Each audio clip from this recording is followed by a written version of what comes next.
23 तारखेला इथे सुद्धा या गावांमध्ये येवल्यामध्ये काही ठिकाणी ढगफुटी झाली आणि त्या अतिवृष्टीमुळे जे आहे शेतकऱ्याचं प्रचंड नुकसान झालेलं आहे। त्याच्यामध्ये मका आहे, सोयाबीन आहे, कांदा आहे, द्राक्षाच्या बागासुद्धा आहेत। आणि आता आपण पाहिलं की शेतकरी फार हवालदिल झालेला आहे आणि शेतकरी पुरुषसुद्धा धाय मोकळून रडत आहेत। घरामध्ये काय परिस्थिती असेल त्याची आपल्याला कल्पना करता येत नाही। अरे शेतकरी सांगत होते मुलगी सारखी रडते, पुढे काय होईल, पुढे काय। आता असं आहे ना की ह्या आसमानी सुलतानी पडली आहे खरं ह्या महाराष्ट्रावर ठिकठिकाणी, पण मुख्यमंत्री उपमुख्यमंत्री आणि आम्ही सगळ्यांनीच मंत्रिमंडळात सुद्धा ठरवलं की ह्या वेळा जे काही अडचणीचे सगळे नियम बाजूला ठेवून जेवढी जास्तीत जास्त मदत करता येईल तेवढी मदत आपण या सर्व शेतकऱ्यांना करणार आहोत। पंचनामे सुरू झालेले आहेत आणि टोमॅटोचं पण नुकसान झालं आहे, भाजीपाल्याचं नुकसान काही ठिकाणी झालेलं आहे। कारण मुळात जे आहे ना आता खरं म्हणजे ह्या भागामध्ये पाऊस फार कमी आहे। येवला भागात येवल्यामध्येच पाऊस कमी पडतो, पण आता हे असं चाललेलं आहे की एवढं सगळं काही गेलं, कांदे सडलेले आहेत। आता हे पाणी निघतच नाही आहेत, 3-3, 4-4 फूट पाणी आहे शेतामध्ये। ते पाणी निघणार कुठं? बरं निघालं तर टाकायचं कुठे? कारण जिकडे टाकायचं तिकडे पाणीच पाणी आहे तिथे, आणि त्यामुळे जे आहे सगळी मुळं कुजणार सगळी आणि ते सत्यानाश सगळं होणार आणि त्यामुळे फार हवालदिल आहे। आता अनेक ठिकाणी तर फार वेगवेगळ्या अडचणी निर्माण झालेल्या आहेत, पण महाराष्ट्रावर ह्या अशा अडचणींना महाराष्ट्रानं मागे सुद्धा अनेक वेळा तोंड दिलेलं आहे सगळ्यांनी आपण एकत्र येऊन। आणि यावेळेला सुद्धा सरकार अतिशय समर्थ आणि मजबूतपणे या सगळ्यांच्या पाठीमागे उभे आहेत। प्रत्यक्ष जे सगळेच मंत्री जे आहेत बांधावर जात आहेत, बघत आहेत आणि शेतकऱ्यांचे अश्रू पुसायचं काम करत आहेत। आणि माझी खात्री आहे की मागच्या मंत्रिमंडळाच्या बैठकीमध्ये सुद्धा एकमतानं पूर्णपणे शेतकऱ्यांच्या पाठीमागे उभं राहण्याचा निर्णय आपण घेतला आणि अधिक आणखी किती मदत करायची, काय करायची हे सगळं संपूर्ण आता हा डाटा जो आहे हा गोळा होईल महाराष्ट्राचा, प्रत्येक तालुक्याचा, आणि त्यानुसार जे आहे मग आणखीन पुढचं वाटप कसं काय करायचं। पण याच्यामध्ये सुद्धा आणखीन काय वेगवेगळे भाग आहेत, जसं जमीन खरडून गेलेली आहे, काही ठिकाणी जमीनच नाही, शेती करायला जमीनच नाही उरली, किंवा काही बागा ज्या आहेत त्या कोलमडलेल्या आहेत। ह्या बागा उभ्या राहायलाच 5 वर्ष लागतात आणि आता परत ते जेव्हा उभं करायचे आहेत नवीन, त्याला आणखी 3-4 वर्ष जे आहेत म्हणजे कमीत कमी जाणार म्हणजे, आणि त्याच्यावर कोट्यवधी रुपयाचं जे आहे कर्ज सुद्धा घेतलेलं असतं ह्या सगळ्या लोकांनी। त्यामुळे आपल्याला वाटतं की बागायतदार आहे, परंतु हे अशा रीतीच्या अडचणी आल्यानंतर 8-10 वर्षासाठी ते जे आहेत पार हपकून जातात, संपून जातात, अडचणीत येतात। या सगळ्याचा विचार मंत्रिमंडळात करून अधिकाधिक आम्ही मदत करू आणि प्राथमिकसुद्धा जे आहे मदतीला सुरुवात झालेली आहे। अन्नधान्य वाटप जिथे जिथे अन्नधान्य खराब झालेलं आहे त्या ठिकाणी 10 किलो गहू, 10 किलो तांदूळ मोफत वाटपसुद्धा ताबडतोब सुरू केलं। आतापर्यंत 27 मेट्रिक टन गहू, 27 मेट्रिक टन तांदूळ, परंतु ही सुरुवात आहे, त्याची संख्या फार मोठी वाढेल। तर प्रत्येकजण जे आपण पद्धतीनं काही ठिकाणी पाणी खूप असल्यामुळे आपल्याला माहिती आहे रोगराई होण्याची शक्यता आहे, म्हणून डॉक्टरांचे पथकंसुद्धा तयार होऊन ते सुद्धा कामाला लागत आहेत।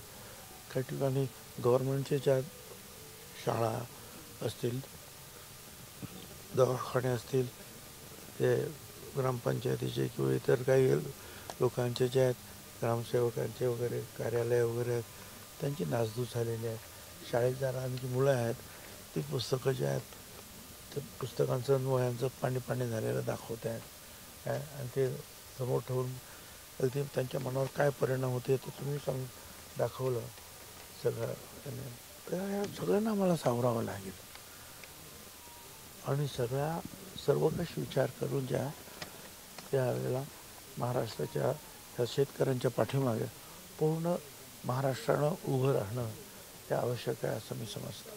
शेतकऱ्यांची एक अशी मागणी आहे की ओला दुष्काळ जाहीर करून कर्जमाफी करावी, ही पण एक प्रामुख्याने आता मागणी जोर धरते आहे. मुख्यमंत्र्यांनी त्या संदर्भात सांगितलेलं आहे वगैरे.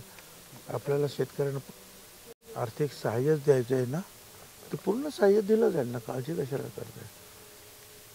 आणि त्यांनी तेही सांगितलं की आम्ही सगळे नियम बाजूला ठेवतो आहोत. काहीतरी नियम ना 65 मिलीमीटर ताबडतोब एका दिवसात झाला पाहिजे पाऊस वगैरे, हे सगळे नियम जे आहेत बाजूला ठेवण्यात.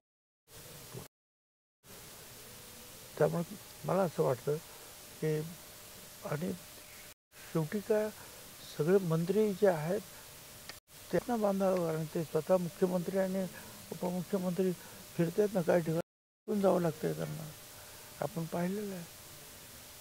तर हे सगळं हे करताना आज पहिली प्राथमिकता जी आहे ही शेतकऱ्यांना उभं करण्यासाठी आहे आणि त्यासाठी सगळं काही केलं जाईल. आपण आपला 1 महिन्याचं वेतन जे आहे ते या ठिकाणी मुख्यमंत्री सहायता निधी करण्याची जाहीर केलं आहे. ही संवेदनशीलता इतर नेत्यांनी देखील दाखवावी. दाखवणार ते ठीक आहे ना. मी ते कोणीतरी जाहीर करतो आपण माझ्या मनाने जाहीर केलं, माझी खात्री आहे सगळेच जाहीर करतील, सगळेच मदत करतील, पक्ष मदत करतील, बाकीचे की सगळ्यांची जबाबदारी आहे. काय एकच सांगतो, शेतकरी जगला तर जनता जगणार आहे. बाकीचं सगळं उभं करता येतं. हे असं काही कारखान्यातून तयार नाही होणार तुम्हाला, त्याच्यासाठी त्यांना उभं करावंच लागेल आपल्याला. सर, जसं तुम्ही 1 महिन्याचा वेतन दिलं, ठीक आहे. अधिकारी जे आहे, अधिकारी जे क्लास 1 ऑफिसर आहे किंवा जे मोठे अधिकारी, त्यांनाही तुम्ही आव्हान करा. मी काही आवाहन करणार का, काय ज्यांच्या मनाला वाटेल ही जी परिस्थिती आहे पाहून ते करतील, काही करतील काही नाही करतील. मला त्या विषयात काही जायचं नाही. साहेब, पंचनाम्याचे आदेश काय देण्यात आले, कधीपर्यंत पंचनामे पूर्ण झाले पाहिजे, मदत सुरू? नाही, काही ठिकाणी अजून पाऊस सुरू आहे, काही ठिकाणी अजून गडबड सुरू आहे. बरं, हे काम एवढं मोठं आहे की ताबडतोब तुम्ही आता काल सुरू केलं आणि आज संपेल अशी परिस्थिती नाही आहे. पण अधिकाऱ्यांना पण ते व्यवस्थित त्याचं जे आहे ते डॉक्युमेंट्स तयार पाहिजेत, कागदपत्र तयार. आपल्यातलेच काही लोक जे बोट ठेवायला सुरुवात आणि त्या अधिकाऱ्याला त्रास द्यायला सुरुवात. ते कमी आहेत का आपल्याकडे असे लोक त्रास देणार? त्याच्यामुळे जे आहे आता काय मला असं वाटतं की 2-1 दिवसामध्ये हे सगळं पूर्ण. आणि जिथे जिथे जे आहे ह्या पावसाचा कहर झालेला नाही त्या ठिकाणचे अधिकारीसुद्धा, ज्या ठिकाणी फार मोठ्या प्रमाणावर शेतीचं नुकसान झालेलं आहे त्या ठिकाणी ते अधिकारी घेतले जातील मदतीसाठी. त्याच्यामुळे जे आहे ते काम जे जितक्या तुम्ही म्हणतात ते शक्य तितक्या लवकर आपण पूर्ण करू शकणार. उपमुख्यमंत्री एकनाथ शिंदे यांनी मदत पाठवली, त्याच्यावर जे जाहिरातबाजी झाली त्याच्यावर ही टीका केली जाते. ते आता असं टीका करू द्या. पुन्हा जाहिरात करा, पण मदत करा दॅट्स ऑल. आणि बाकीच्या याच्यावर बोट ठेवायचं काही कारण नाही, तर त्यांनी मदत करावी. सर, केंद्राकडे आपण काही विशेष पॅकेजची वगैरे मागणी करणार? असं आहे की जे करायचं ते आम्ही करू ना.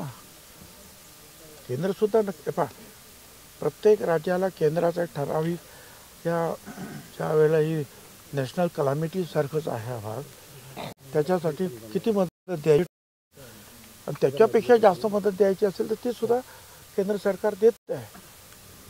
परंतु मुख्यमंत्र्यांनी एक केलं आहे की ते जे काय देतील न देता येईल ते नक्की देणार आहे, परंतु राज्य सरकार हे मागे हटणार नाही आहे, ते पूर्ण मदत करणार आहे. सर, हिंदी में